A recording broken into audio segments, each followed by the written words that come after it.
And then I came across a newspaper article, and I actually still have it. I've got it right here. I kept it. This was what got me started on the ancient Hebrew.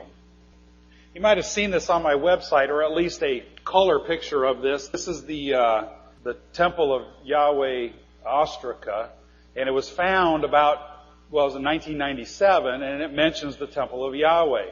And I saw that script, and I said, that's not the Hebrew I'm learning. What is this? And so I got really interested in the ancient Hebrew script, which kind of led me on a journey to where we're at here today. There was a story about 3 blind men who were walking along a trail. And they all came up to the same object, and they started feeling around to see what this thing was in the middle of their path. One of them yelled out, "It's a rope." Another one said, "No, it's a tree trunk." Another one said, "No, it's a snake."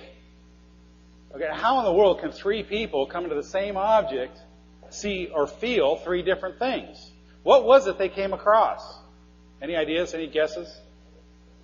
An elephant. You might have heard the story before. Yeah, it was an elephant. They were feeling different parts of it. And that's what we are as English, Greco-Roman, Western thinkers. We're approaching the biblical text from the wrong perspective. We're blind men trying to feel our way through the text, trying to understand it. That's why we have so many different ways of understanding the Scriptures. Bottom line is you got to get back to the Hebrew. You got to understand the culture, the mindset of the people who wrote the text. You can't pick up the Bible and read it like a Sunday newspaper. It doesn't work. Just to give you an idea of how things get mixed up over time, if I go like this, what does that mean? Good. If you said to me, how was the camping trip? Hey, it was great. Now, if I went like that, what does that mean? Bad. It was terrible time. Pretty bad. Where does that come from? The Roman gladiators. If the Caesar was up, one of the gladiators got the man on the ground. He's standing over his body. He looks up at Caesar, and Caesar goes like this. And he looks at him, and if he goes like that, what does it mean? Life. Wrong. It means death. It means to the throat. If he goes like that, what does it mean? He lives. Throw your sword to the ground. What happened? What happened? 2,000 years have gone by, and this got turned to this, and this got turned to this. It got all mixed up. And we'll see a few examples in the Hebrew how exactly that same thing has happened in the Hebrew language when we're reading the Bible backwards in some cases. And also to give you an example of how sometimes translations can get mixed up. Anybody here familiar with the story of Cinderella? And what kind of slippers did she have? Glass. No. Originally it was not glass. It's a Russian story. It was originally written in Russia, but the Russian word was translated later into French. The Frenchman found the Cinderella story, liked it, translated it into French, and he translated that word as verre. Now the word verre can either be glass, but spelled V-A-I-R-E, or it can be fur, V-A-R-E. They sound the same, but they're 2 different words. Originally in the Russian story, it was Cinderella's fur slippers. The Frenchman made a mistake, and he translated it as glass slippers. Now we got this gal trying to run around in glass. Can you imagine wearing glass shoes? So there was an error made in that translation, which caused to us now having the Walt Disney picture with Cinderella with the glass slipper. These type of things happen all the time in the biblical text. Okay, the most crucial ingredient to communication is using common understanding of words. If we are talking here, you're familiar with my speech, I'm familiar with your speech, we can communicate. I used to live on the West Coast in California. I moved to Pennsylvania Dutch country. Oh boy, you talk about a culture shock. There were times literally where I had no idea what the other people were talking about. We had conversations and I was all mixed up. He was all mixed up. We couldn't understand each other. This is one simple example. I was in the drive-thru at McDonald's and she goes, "Here's your drink a while." Here's your drink a while. Well, what the heck does that mean? Anybody here know what that meant? I had no clue. I started hearing that word a while a lot. People say, "Here, do this a while." I finally went to a friend of mine and says, "Hey, what does this mean?" He says, "Oh, why you're not doing anything." I go, "Oh, now that makes sense." It means while you're not doing anything. A while. Okay, but I didn't know. I couldn't understand. The biblical text was originally written in Hebrew by Hebrews in a Hebraic culture. If we try and read the Bible from an American or a modern Western culture, you're going to get things mixed up. Something's not going to click right. We may think we're understanding it, but in fact we're not. Of. The Hebrew word of. How many people recognize that word there? I think probably a lot of us have. Okay, what does Av mean? Father. Abba is actually an Aramaic word borrowed by Hebrew later. By the 1st century, Yeshua's time, it did become a Hebrew word, but originally Abba was the Aramaic form of this word. But look at the letters there, up at the top, the Aleph and the Beit. And what script is being written there? Modern Hebrew. Right, it's modern Hebrew, but it's not really even Hebrew. The origin of that script is Aramaic. When Israel was taken into Babylonian captivity, they adopted the Aramaic square script because it was easier to write. That, my friends, is Aramaic. It's not Hebrew. The definition of that word is father, right? That's Greek. Father is an abstract concept. It's a Greek concept. It's not biblical Hebrew. So let me ask you this. If we have Aramaic script, Greek definition, where's the Hebrew? There's no Hebrew up there. Huh? It's not in the letters. Those letters are Aramaic. The letters are Aramaic. The definition is Greek. That's pictographic Hebrew. That's the way Hebrew was originally written. Pictographs, like hieroglyphs. Can you see a picture there? Hebrew is very picture-oriented, action-oriented, picture-oriented. Everything in Hebrew should be understood as an action that you could draw a picture of. The first letter is the Aleph, it's a picture of an ox head. The second letter is the Bet, a picture of a tent. That's Hebrew. Now, what does that word mean? Well, we're going to talk a little bit more about this word itself, but just very easily, the ox represents strength. The Bet is a picture of a tent, and it represents the tent or the family. So this word literally means the tent pole. It's the strength of the tent. What holds up, when you go camping, you put up the tent poles, that's what holds up the tent. It's the strength of the house, the strength of the tent. That's what that word means in ancient Hebrew. Now, by extension, it also is the strength of the family. That's the father. This is how we need to be understanding Hebrew. When you're reading the Bible and you just see the word father and skip on, you miss something because there may be something in that text that's trying to tell you something about this word.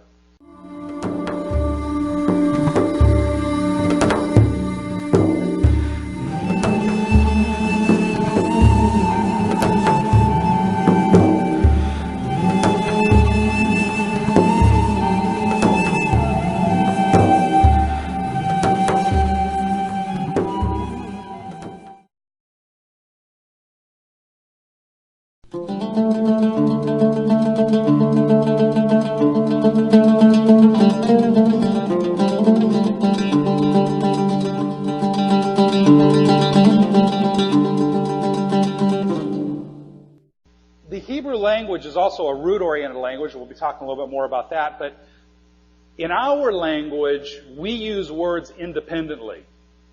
There's really no connection that we use of words. But Hebrew is very root system-oriented. And there's a whole grouping of words that are related in meaning. And by studying those, this is one of the things I do at the Research Center, is studying all of these, and this is what the lexicon is kind of a result of, is studying these grouping of words so that we can get a better Hebraic understanding of what these words mean. Starting at the top there, we've got the word Ham. It's actually also the name of one of Noah's sons, Ham or Ham. And it means hot. It means hot. Ham or Ham probably had a pretty bad temper. The second one is Chema, and that means sun. Well, we see a pretty good connection there. The sun, hot. Okay. The third one is Chemet. It's a skin bag. Or you know those water bags some people carry, the leather bags to put water in. Originally they were wine skins or they put water in them. These are skin bags. That's a chemet. Now what's the connection between a skin bag, a sun, and hot? Let's go to the next one. Chama. is curds, cheese. What do these four have in common? Well, that's true. That's very good. That's right. They all come from the same parent root. Cham. Chet, mem, is the parent root. The other three are child roots, and they all have those letters in common. But what do the actual definitions have in common? Very good. Very good. Somebody knows it. Somebody knows the answer. I struggle with this one. This is one of the things I do. Yes. Oh, she said the recipe for cottage cheese. Seriously. Okay, and I'll explain that more in a minute. But one of the things I do is when I'm looking at all these words, that's what we're looking for, is the common theme to these words so we can get a better understanding of what these words mean. I had no clue. I'm looking at these and I go, I don't know what this is. So I started doing some research. And I found this old story, an ancient story from the Near East, where a man traveled with his donkey to another land, visited there, and they had this great milk from their goats. It was really good milk. So he wanted to take some home with him to his family. So he loaded up his skin bags with this milk and traveled on back home. And when he got home and opened it up, it was cheese. Okay, what happened? Well, from the bouncing and the jostling and the enzymes that are in the leather, it curdled the milk into cheese in the heat of the sun.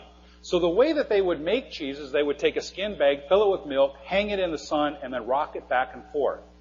And so that was the connection to understanding what this word cham meant in all of these words.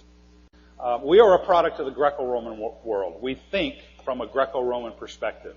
When we speak, we would say something like, if we want to talk about the day, it's a beautiful day out. Although it's not today, but we could say it's a beautiful day. Now, compare that with Eastern concrete understanding. The Eastern concrete would be, the sun gives warmth on my face. That even sounds a little biblical, doesn't it? Doesn't that kind of sound biblical? That's the way they talk. The differences here between the top and the bottom. And the top one, it's adjective, beautiful. It uses adjective. We love our adjectives. We love to use our adjectives. Hebrew does not like adjectives. Hebrew likes verbs, gives. The other difference is that in the top one, in that sentence, I am saying what the day is like. I'm referring to something else, whereas in Hebrew, everything's internalized. It gives warmth to my face. You always bring things back to yourself. What's the difference between abstract and concrete? Concrete concepts are those things that you can see, hear, smell, taste, or touch. Okay, those are concretes. Abstracts are those things that you can't do those 5 things. For example, bless. And we're going to talk a lot more about the word bless later, but please draw me a picture of bless. Can you smell bless? See bless? Can you hear bless? Really, no, you cannot. They're abstracts. They're pure abstracts. We love abstracts in our language. The Greeks loved abstracts. The Hebrews hate them. They don't use them. Well, they do in a sense, but every abstract in Hebrew thought can be traced to a picture of action. Okay, and these are some of the things that we'll be talking about. The past and the future, which one is in front of you? The future is in front of you. What's behind you? The past. Not in Hebrew thought. It's the other way around. In Hebrew thought, let's take a look at these words. Tamul. Tamul is the word for yesterday. That's the past, right? It comes from the root mul, which means to be in front. Yesterday is in front of you. Okay, now I'll explain why in a minute. Machar means tomorrow. It comes from the root. Achar means to be behind you. So in Hebrew thought, the past is in front of you, the future is behind you. Why? It's actually very simple. Anybody know? That's one part. That is correct, because you know the past. You're responsible for the future, right? But the past is laid out in front of you. You know it. It's there for you to see. Can you see the future? The future, you cannot see it. There were some, the prophets, who could. They had a special gift. But on the average, we cannot see it. The future is behind you because you cannot see it. Okay, this is one area where in Hebrew thinking is 180 degrees from Greek or Greco-Roman thinking. What is that a picture of? What Hebrew concept am I trying to describe here? Eternity. Does that look like eternity? This is how Hebrews would understand eternity. Look at that far horizon there, those mountains off in the distance. What's beyond those? Don't know. In the future or the past, the very distant future or the very distant past, it's very hazy. It's off, it's beyond the horizon. Beyond the horizon. And that's what the word olam means. We see in our Bible, olam, and we see it translated as eternity. It doesn't mean eternity. It means beyond the horizon. So, leolam va'ed, forever and ever. It does not mean an eternal eternity. It just means a very long time. It's even beyond what I can understand. So that would be a Hebraic understanding of eternity. Okay, what do I have a picture of there? Pencil. Would somebody please describe that for me? I'm looking for a guinea pig. Somebody describe the pencil for me. Now, what type of words were you using a lot of? Adjectives. Round, cylindrical, long, yellow. We love our adjectives. But Hebrew does not use adjectives. And it's actually more of what you said over here. It's a writing utensil. I write with it. Hebrew does not care about what something looks like. They don't. They do not care about what something looks like. They care about how it functions and how it relates to me. They always bring it back to me. It's not you write with it, it's I write with it. Genesis 6:15. Better sheet 6:15. This is how you are to make it. The length of the ark, 300 cubits, its breadth 50 cubits, and its height 30 cubits. Is this author trying to tell us what the ark looks like? It's a description. That is very true. But is it trying to tell you what it looks like? No. If he did a pretty poor job of it. Because it's just a box. And by the way, if you look at a lot of people's renderings of an ark, you do see a box. Because they think that they're trying to tell you what the thing looks like. What's he trying to tell you here? The dimensions.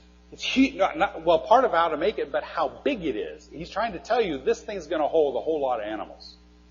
Its purpose, the function of the ark, function's a key word in Hebrew. Always keep that word in mind when you're reading the biblical text. The function of this, the descriptive function, is to tell you that it's going to hold a lot of animals.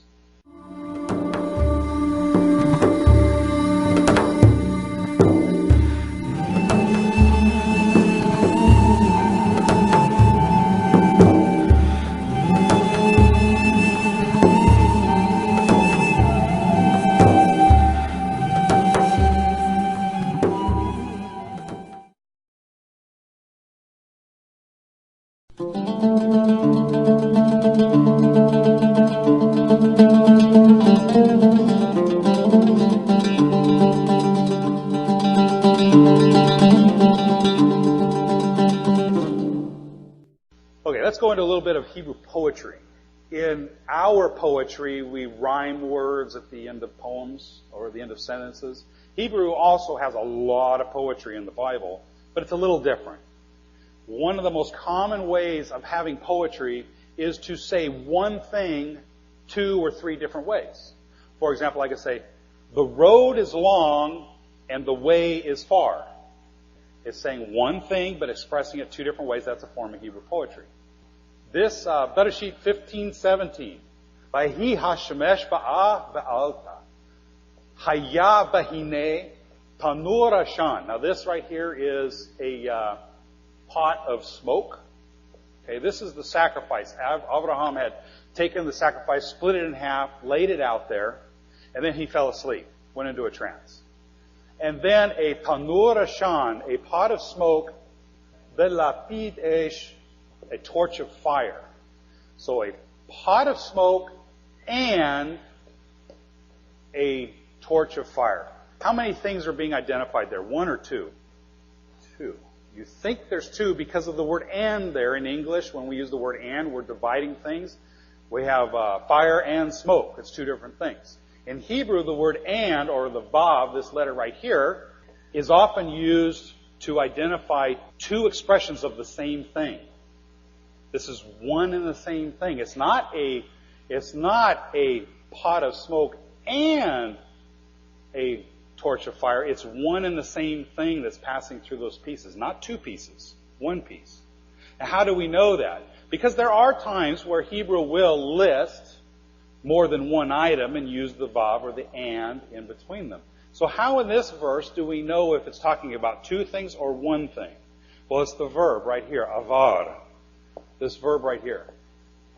It says that he passed through, referring to this and this. Not they, but he. So because of the verb, we know that it's only one thing, but it's expressed two different ways. It's just very, very common Hebrew poetry. Now that you understand that, when you're reading the text, you'll start seeing this a whole lot more. Especially read the Psalms, Proverbs. They're throughout it.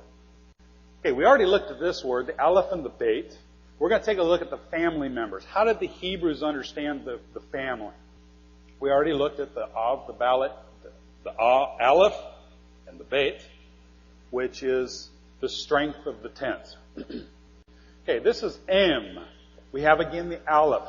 That means strength. Mem. What does that stand for? What's that picture of? Water. Very good. Who said that? What did you say? Moving water. Very good. That's one of the things we're going to talk about. Is Hebrew is always action-oriented and continual motion. You need to be thinking like that when you're reading the text, because Hebrew is not static. It doesn't just sit there. It's not just a mountain. It is the head of the landscape that rises up out of the ground. That is how the Hebrews understood things. Not static like we do, but dynamic. Okay, so we have strong water. Anybody know what this word is and what it means? The glue. Strong water is glue. How did they make strong water? They would take animal parts that were left over. They were just like the Indians. They didn't waste anything. They took the animal parts that were left over, threw it in a pot, boiled it, and this gooey, messy stuff rose to the surface. That was glue. Okay, that's strong water. The father is the strength of the house. He's the one that holds up the house. The mother's the glue that holds it all together. Without her, it'd all fall apart. Ben, the letter bet, picture of a house. The noon is a picture of a seed. And the seed also has the meaning of to continue. Anybody in here farmers? Okay, you plant seeds. Okay, in the old days, we don't do it so much anymore with hybrid seeds and everything, but you would take your seeds, throw them in the ground, the plants would come up, you'd harvest the seeds, you'd eat some, but you'd save some for the next crop. You'd plant the seeds, the crop comes up, take the seeds, and it just continues generation after generation after generation. So this letter noon has the meaning of to continue. So putting this together, it means the house that continues. And this word means son. The sons are the children who continue the house. Ach. Again, the aleph, meaning strength. The chet is a picture of a wall. Actually, literally the tent wall, which we're going to talk about later, a little more about the tent. But this is a wall. The wall represents protection. So you have the strong protector. And this word is brother. Ach, brother. He's the protector of the family. Aleph, again. Notice that aleph really appears a lot in these words. It's a very, very common word used in the biblical text. It has a lot of meaning to it. The second letter is the lamed, which is a picture of a shepherd's staff. The aleph, again, represents strength. The shepherd's staff represents authority. Put the two together, you got the strong one of authority. And that is the Hebrew word el or al, meaning, how we usually, We usually translate it as God. Very good. Okay, it means the strong one of authority. But it's usually translated as God, either with a capital G or with a small g. But to be honest with you, I think that really loses a lot in this translation. How many in here know some Hebrew? You can maybe read some Hebrew. Okay, a quarter of you. Very good. How many of you in here wouldn't know the difference between an aleph and an ayin to save your life? We got a few here. Good. Can anybody tell me what this word is? Adon? No. Now can you tell me what that word is? Very good. Adam. Okay, all I did there is I just turned it upside down. This is the pictographic Hebrew. Okay, except it's more written in what's called Paleo Hebrew. It's a little bit more simpler form of the pictographic. And just turned it upside down. Our letters come from Hebrew. Learning Hebrew is not that difficult. But those of you that didn't know Hebrew, could see Adam there, right? Can you see Adam there? Even though you didn't know, you do know Hebrew. Because our alphabet comes from Hebrew. And learning Hebrew is not that difficult. It's actually very easy. Okay, the top one there is the transition of the original pictographic. Starting at the top line there, we've got the Aleph, ox head. It transitioned over to the Paleo-Hebrew, a little simpler way of writing it, and that became our letter 1. We call these Arabic numerals. 1, 2, 3, when we were at 1, 2, Arabic. Well, they're actually Hebrew, because Arabic comes from even Hebrew. They're both Semitic languages. So our 1, 2, 3, 4, 5, 6, 7, 8, 9 comes straight from Hebrew. Yes? Aramaic would come after this stage right here. From that stage right there, it would transition over into Aramaic. Okay, into what we know is usually called Hebrew today. The middle one there is the transition from pictographic Hebrew to our letter A.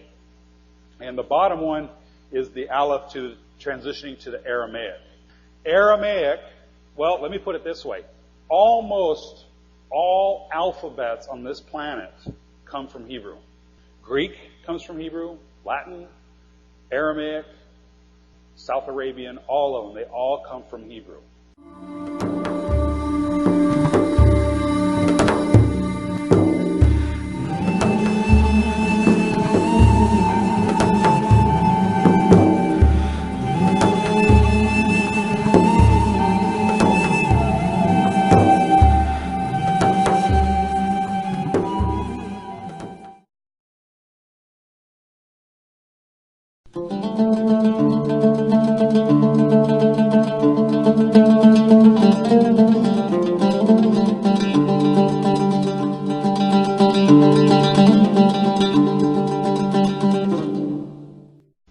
We have the word hallelujah. We use that a lot. What does that mean? Hallelujah. What does it mean? Praise Yah. Praise Yah. Praise. Would somebody please draw me a picture of praise? It's this. And you'll see that in there, don't you? Can you see that in there? The first letter. Okay? Right here, these 3 letters is the word Hallel. Hallel. Okay, there's how we see it normally written in Hebrew, but again, that's not really Hebrew. It's really Aramaic square script. And praise is really a Greco-Roman concept of the word. So let's get back to the original Hebrew. This word literally means to follow Yah, the guiding one, the one who guides you. We'll talk more about this word later. But we have to understand that when we're reading, praise Yah, praise. If you are reading and you come across a word, you have to ask yourself, is that an abstract or is that a concrete? Knows. Abstract or concrete? Concrete. That's pretty easy. That's easy. Anger. Abstract. What's the concrete? Knows. We'll talk more about that one later. Okay, just as to show you here, there's the alphabet. From the Aleph to the Tav, as it would be written in the pictographic. And then below that, that's how it is in Aramaic, what most of us are probably more familiar with. Okay, let's go into the mechanics of the Hebrew language. We're just going to get a real quick crash course on the Hebrew root system of words and language, because we're going to refer to this a lot through this seminar. The first word there, we've already looked at the word ev. Anytime you have 2 letters put together, they're called a parent root. The foundational words to any language. And as you'll see when we look at these words, these are core words that are required in any language. This is the word dog. It's a fish. Just to give you an example of how each Hebrew letter has a meaning, like the El is the Aleph and the Lamed, the ox head and the shepherd's staff. This is the first one on the right there is the Dalet. It's a picture of the tent door. And with any door, when you open, you swing it open and close, open and close. It means to go back and forth, in and out. That's the meaning of this letter. In and out, back and forth. The Gimel, the next letter, is a picture of a foot. So put these together and you have the back and forth movement of the foot. Okay, think of what's the fish's foot? Tail. Okay, the back and forth movement. What's a dog do, by the way? I often wondered, is that the origin of our word dog? Okay, because of a back and forth moving of a tail or a foot. Ish What's Ash? Fire. It's tree. Good, good. Next one. Anybody know what that is? Har. Boy, you guys are good. You guys are sharp. Okay, har. What does har mean? Well, more literally hill. More literally hill. There is no Hebrew word for mountain. Okay, bar, grain. Very good. Grain. Bar is grain. Next one. What's that word? Blood. Dam. Very good. You guys are sharp. Next one. Heart. Lev. Lev. Heart. Okay, these are examples of parent roots in the Hebrew language. Two letters put together. Think of the letters as the roots and the parent roots as a trunk. Okay, the roots come together to the trunk. Here's a parent root. It's a lamed with a kaf. The lamed is a picture of a shepherd's staff. The kaf is a picture of the palm of the hand. If I take and put a staff in my palm, what am I doing? Walking. That's what the word means. Walk. Okay? Walking. It means to walk. So lach means to walk. In modern Hebrew, the vowels are written as dots and dashes below and above the letters. You've probably seen those. Open up any Hebrew Bible. You'll see all those dots and dashes in there. Those are the nikud, the vowel pointings. Originally, and you've heard this before, raise your hand if you've heard this before. Originally, Hebrew had no vowels. How many of you have heard that before? Most of you. How many of you believe that?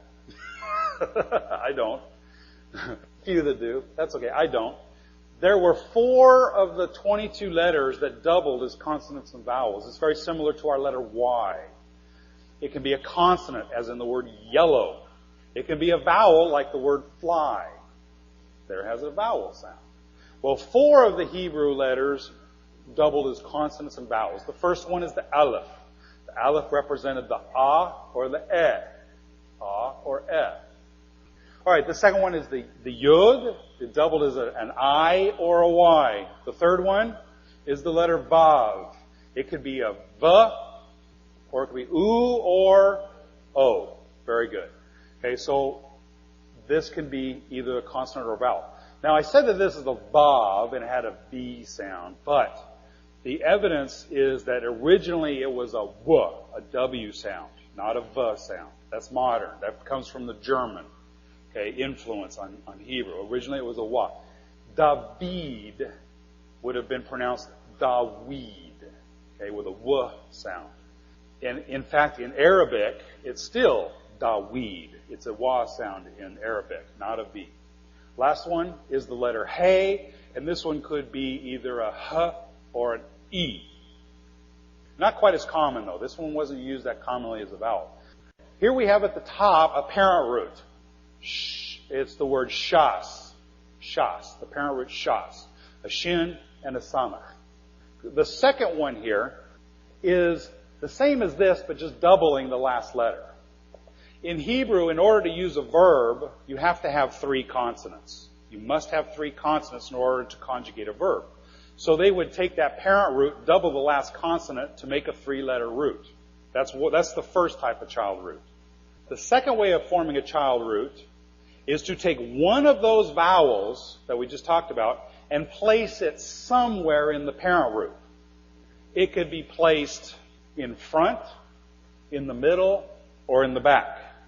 When you take that parent root and plug in those vowels somewhere, all of those words are going to be similar in meaning because they come from the same parent root.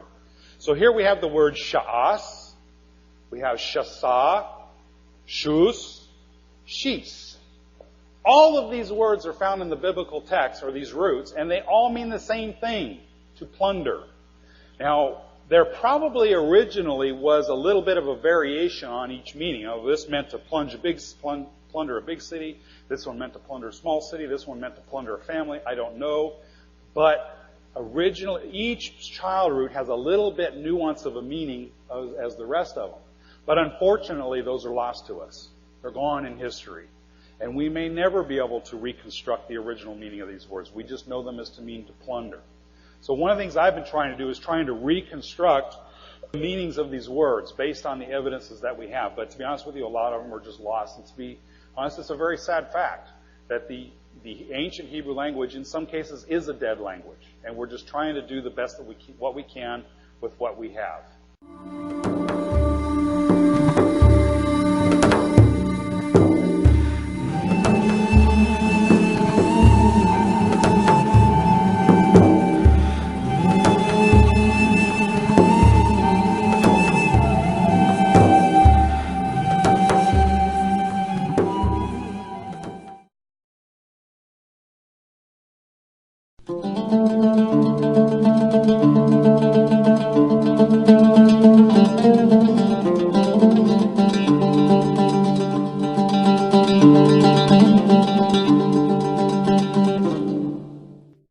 Here we have, in the white, is the parent root, lach, meaning walk.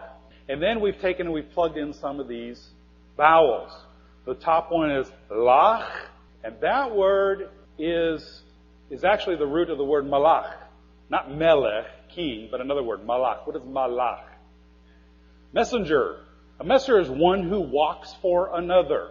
Remember that action. Always be thinking action. He's one who walks for another person. The second one is the word halach. That also means to walk. And the bottom one is yalach, also meaning to walk. By understanding the roots of the Hebrew words, how they interact with each other will give us a better understanding of how these words are defined and what they mean. Also, will give us a better understanding of the biblical text. Adopted roots. We talked about the parent roots. We talked about the child roots. Now we got the adopted roots. The adopted roots are the parent root with another consonant added to it. In my opinion, most of these are later words. The original Hebrew or the original Semitic language only consisted of the parent and child roots. This is just my opinion, by the way. Can't base this up with fact very much. The adopted roots were formed later over time. Interestingly, in the biblical text, in the Hebrew Bible that we have today, 85% of all of the words in there are either a parent or a child root. Only 15% of them are these adopted roots. So they are a minority in the text. All of these words, we got paras, parak, parak, parach, parad, paratz. They all mean to break in some form, fashion. Each one has its own little nuance. These we know. We have the parent root, lach, and then we add another consonant. We're forming an adopted root here, the letter mem, and this is the word malach, or melech. Okay, what does melech mean? We call it king, right. That would be the noun. The verb form malach means to reign or to rule. In English, we have verbs and we have nouns. And we have a very good distinction between the two. All ancient languages, that distinction was not necessarily there. There was a very, very fine line between verbs and nouns. In English, we are required to have one thing in every single sentence. What is that? A verb. By the way, the biggest difficulty, the biggest hurdle I had to learning Hebrew was learning English. Because I'm reading in this book and it says the subject of the verb with the predicate, and I'm like, what the heck is this? I want to learn Hebrew, not English. I had to put my Hebrew aside, go pick up my English books, and learn English again. So we have verbs and nouns. In Hebrew, there's a very, very fine line between the two.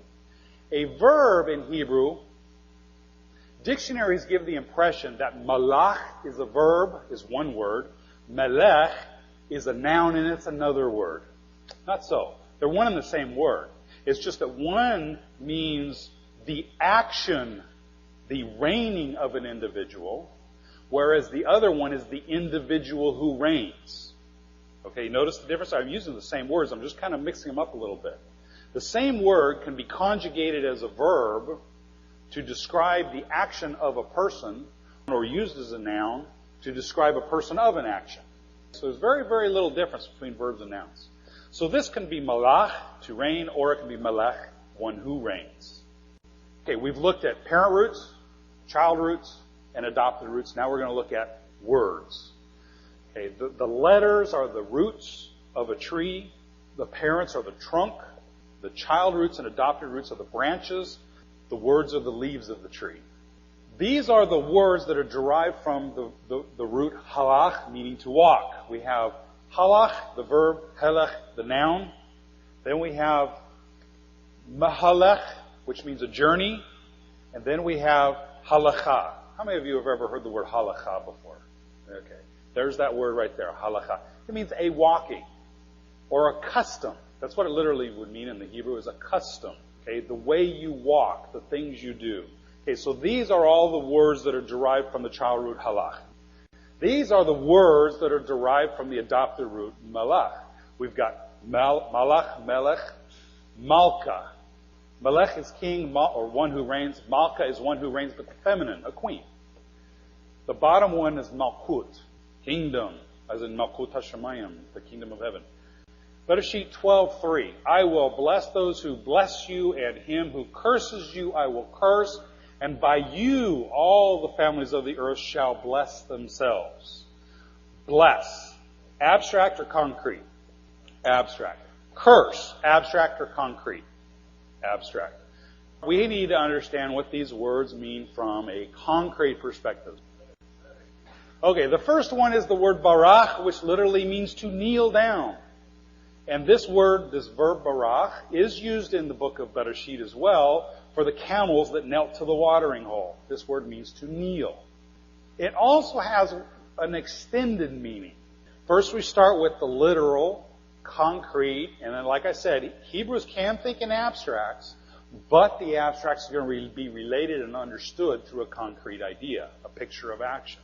The word barach can also mean to kneel down presenting a gift. Got a picture in your head? To kneel down to another and present them a gift. That is what the word barach means. Arar means to spit. So these are the pictures that we are understanding in the text. I will kneel before those who kneel before you. Interesting. And him who spits on you, I will spit on. Can we see a little bit, maybe a little clear idea of what he's saying there? Does it make maybe a little more sense? Do you like that better than the other way? How many of you like this better? Spitting and... You understand the text better.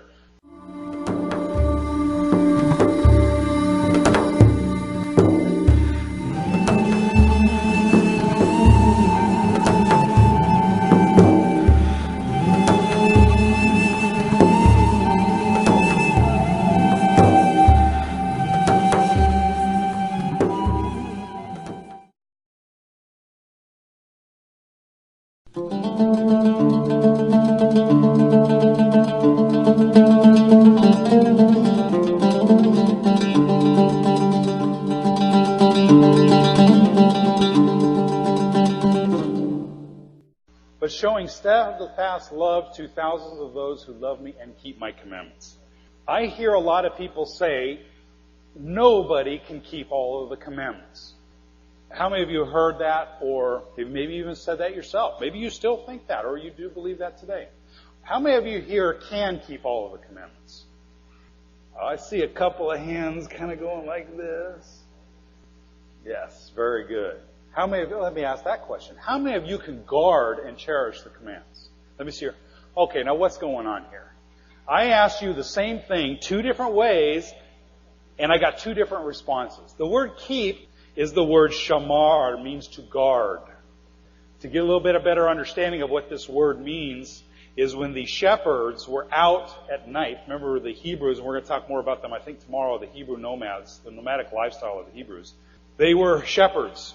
And they would take their flocks out sometimes for days at a time looking for water.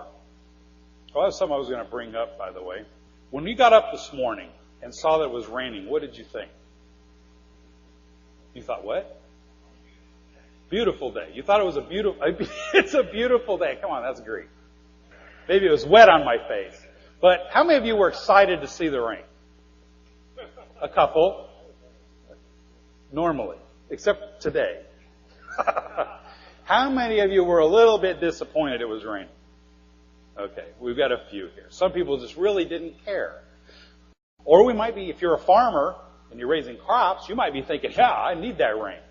Well, if it's at the wrong time and you've already harvested and you haven't brought up your alfalfa yet and baled it, then you've got a problem. But we all have different ways of looking at rain. When you're reading the Bible and it says that it rained, Don't let your own personal opinion about what reign means to you to influence how you understand the text. What does reign mean to the ancient Hebrews who were nomads? Life and death. Reign isn't just reign. And I wanted to bring that up to remind you that when you're reading the text, you can't think of it like yourself. Let's take a look at the word shamar. As I was saying earlier, is that the shepherd would be out at night or for days at a time away from the family camp with his sheep in search of water and grass. And at night he needed to corral his sheep together to protect them from the wild animals and the wild beasts. What he would do is he would go around and he would construct a wall of rock, a corral of rock, and then on top of that he would build up thorn bushes. Okay? And these intermingled, twined thorn bushes would protect the sheep from the predators. Then he would get inside and close it off, and they would be protected in there through the night. That's a shamar. Imagine that corral of thorn bushes. That is a shamar. It means to guard and to protect. So now if I ask you, how many of you can guard and protect the Torah? We can say, yeah, I do. You know what? I might mess up. I may not do it as well as I should, but I can keep it. That word keep there in that verse means to shamar, to guard and to protect. Devarim 31:20. Devarim is Deuteronomy. They will turn to other gods and serve them and despise me and break my covenant. Now, we talked about the word keeping, and we have this idea that nobody can keep the commands. Keep does not mean obey. It means to guard. In the same way, the word break, or the Hebrew word parar, does not mean disobey. We like to have a tendency to read that, despise me and disobey my covenant. That's not what it says. That's not what it means. The word parar means to trample underfoot. So breaking a command is not in the Hebrew sense not doing it. It means to literally take it, throw it on the ground, and trample on it. Now we can see a little bit different of what the Hebrews were trying to say when they used these words. Shamar and parar, to guard or to trample underfoot. By the way, the picture here, the first letter is the Pei, which is a picture of a mouth. It means to open. The Resh is a picture of a head. To open the head. Well, that's not what you might think at first. But the way that the Hebrews would get the grain is they would take the grain from the field, throw it down on the threshing floor. The oxen then would trample on the grain, breaking open the hulls, open the heads of the hulls, to get the seeds out, and then they would winnow it. Well, that's the picture of parar, is the oxen going around in the threshing floor, trampling on the grain. So to take the Torah, the covenants, or in that verse that we looked at there, despise me and take my covenant and throw it on the ground. Okay, Proverbs 10:11. The mouth of the righteous is the fountain of life, but the mouth of the wicked conceals violence. Righteous is a abstract. Wicked is a abstract. When we see that, we need to ask ourselves, what does the original concrete Hebrew meaning of these words? The best way to find the original meaning of a word, the easiest way, is to use a Strong's Concordance. You can do this yourself. Take a word like righteous. And it's a little bit of work, but look up everywhere that word is used. In this case, 300 or 400 times. But look up everywhere where that word is used and see how the translators translated it because of the context. The context sometimes will tell you what that word means. The word wicked is the word rasha, and that's usually translated as wicked, but there are one or two places where it's translated as lost. To be lost. The context of the verse is not about a wicked person, it's about being lost, straying from the path, in the wrong area, not knowing where you are. Anybody here ever been, literally lost before, like out in the woods? Or something like that? I have. Scary feeling, isn't it? You're like, am I ever going to get home? That's a scary place to be.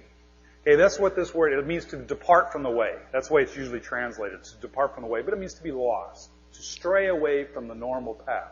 So now we can get a more picture understanding of this word. A wicked one is one who strayed from the straight and narrow. Pretty simple. Now the word righteous, though. Every place in the Bible where this word tzaddik is used, it's always in an abstract fashion. It's always translated as righteous. There's nothing in the context of the verse to give us a concrete understanding. These two words are used about 80 times together. Remember the Hebrew poetry, saying one thing two different ways? Another form of Hebrew poetry is to say two opposite things together. The road is long and the way is short. That would be two opposites. And you'll see that in this verse. The mouth of the righteous is the fountain of life, but the mouth of the wicked conceals violence. It's using opposites. Hebrew likes to do that in his poetry. And these two words are antonyms. Very commonly you'll see synonyms.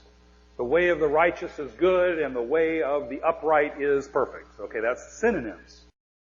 These two words, tzaddik and rasha, were about 80 times used together as antonyms, which meant that this word has to be an opposite of this word.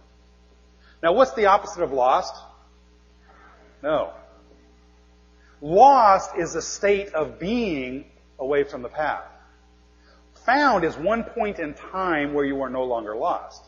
What is the state of not being lost? Staying on the right path. Was there an English word for that? No. There is no English word for that. So now we know that the word righteous means to not be lost. It means to be on the path. So we can understand this verse. The mouth of the one who is on the path is a fountain of life, but the mouth of the one who's strayed off and lost from the path conceals violence. These are the imageries that the ancient Hebrews had in their mind when they wrote it, and when we're reading it, we should have the same thing.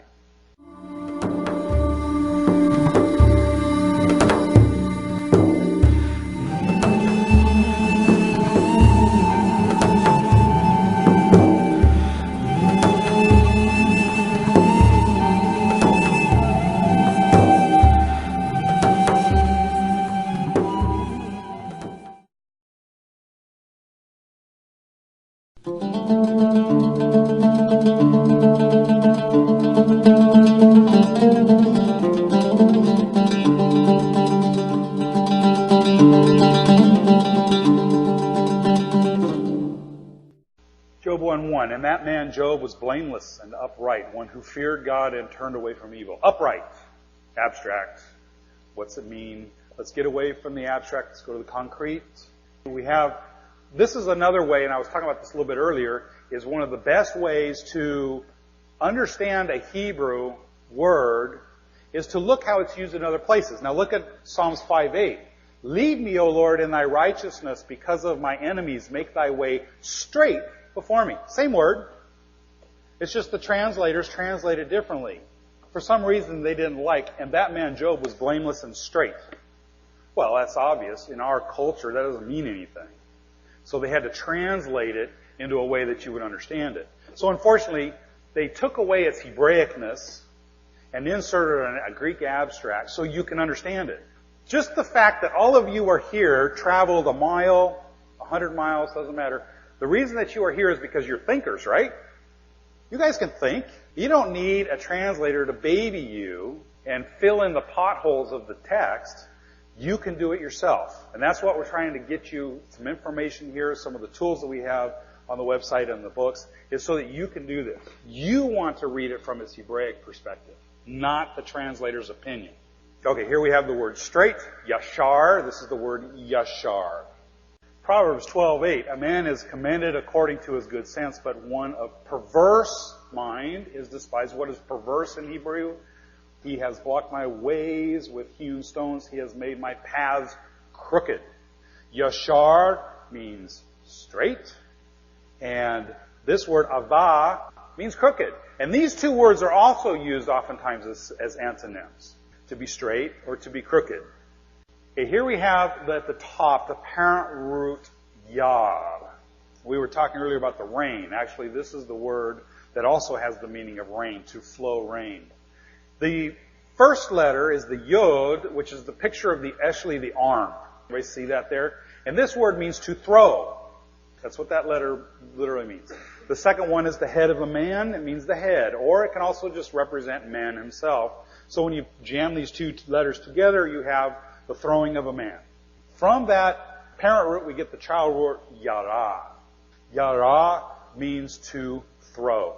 That word means to throw. Now that can be to throw an arrow, to shoot, and it's translated as shoot, or it can be to throw a finger. To point. It's translated as to point, which means to throw a finger in a direction. Which way to the store? That way. Throwing the finger. From the child root yara, we get two words. The first one is the word more. But you'll see the child root here. When you prefix the mem to create a noun, the yud changes to a vav and we have the word more. What does more mean? Teacher. He is one who points the finger, throws the finger. What's the bottom word there? Torah. It is the way that the teacher is pointing out. That is the Torah. More can also be an archer. An archer, one who throws an arrow. What would Torah be in that context? The arrow. It's what is thrown. The Torah is not the target. Yahweh is the target. The Torah is the arrow that we shoot to get to Yahweh. What do I have here? This is a picture of a star. How many here have seen the North Star before? And how many here know what the North Star is? Could you go out of the night sky and tell me what the North Star is? Okay, we got a few, 4 or 5. The ancient Hebrews, however, they were masters of the night sky and the daytime. The sun, the moon, the stars, they were their guides to the seasons, the guides to when to plant. They were the guides to everything. The North Star, although 3,000 years or 4,000 years ago, it wouldn't be the same star we have now, but there would have been the North Star. The North Star, if you look up at the sky, you see all the stars. And you've probably seen a time-lapsed photograph of the stars, and there are all these streaks going like this. Okay, a time-lapse where let's say you keep the shutter open for an hour, and they're all streaks. Well, because of the rotation of the Earth, the sky, the stars spin around. The direction north, where the axis of the Earth is, it stays stationary. Everything revolves around that point. Well, the North Star is right there, so it never moves. You can go out there at night, and it's right there. It's always there. So you know the direction north, as long as it's not cloudy. You know the direction north. So the North Star is used by ships and people on the land to guide them. Okay, the top one there is the word hal. It's the hay with the lamed. The hay means to wow. Look at that. That's what this letter is saying. Look. The lamed is the shepherd's staff, and the shepherd's staff is used to move the sheep, to get them to go toward a specific direction. So we've got look toward. It means to look toward something. This is the parent root. The child root, formed by adding the other lamed. That's the word hallel. We usually translate it as to praise. But hal literally is the North Star. It's the guiding star. It's the star that guides you on your way, your journey, the thing that you look at. Hallel, we translate as praise. Praise is an abstract, but what it literally means is look to the one who's the shining light that's going to lead you and guide you. This is the Hebraic understanding of the word hallel. It's not praise Yah. It's the one who shines who will lead you. Yah is the one who shines that you look towards that's going to lead you. Now we have a little bit different understanding. Ahal is another child root from the word hal, or ohel. Ohel is the Hebrew word for tent. Now you're that shepherd, you've been out for days, walking your sheep. You're tired, you're hungry, you're cold, it's dark. You haven't seen your family in days. Anybody here ever been hiking out at night, say up on a mountain, and you see a campfire miles off in the distance? Did that one time. I saw that one time. The connection was amazing. Just know there's somebody there. They may be miles away, but I can see their light. And if I needed them, I could get to them. Imagine that shepherd who's coming home at night. It's dark, tired, cold, hungry, and he sees the campfires of his camp. Can you imagine the feeling that he's going to have? The Hebrews were very emotional people. We hide our emotions in our culture. Feelings that you get. This is what the Hebrews would understand with the word ohel. It's not just a tent. It is the place where you receive comfort, where you receive love, food, all of these things. For you shall worship no other God, for the Lord, whose name is a jealous God. Interesting name for a God, jealous. This is in my book, His Name is One.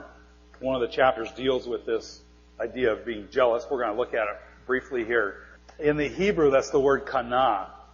This is the parent root at the top, the two letters, the kuf and the nun. The kuf is a picture of the sun setting And if you notice when the sun sets behind the horizon, all the light kind of condenses down there and it gets dark around.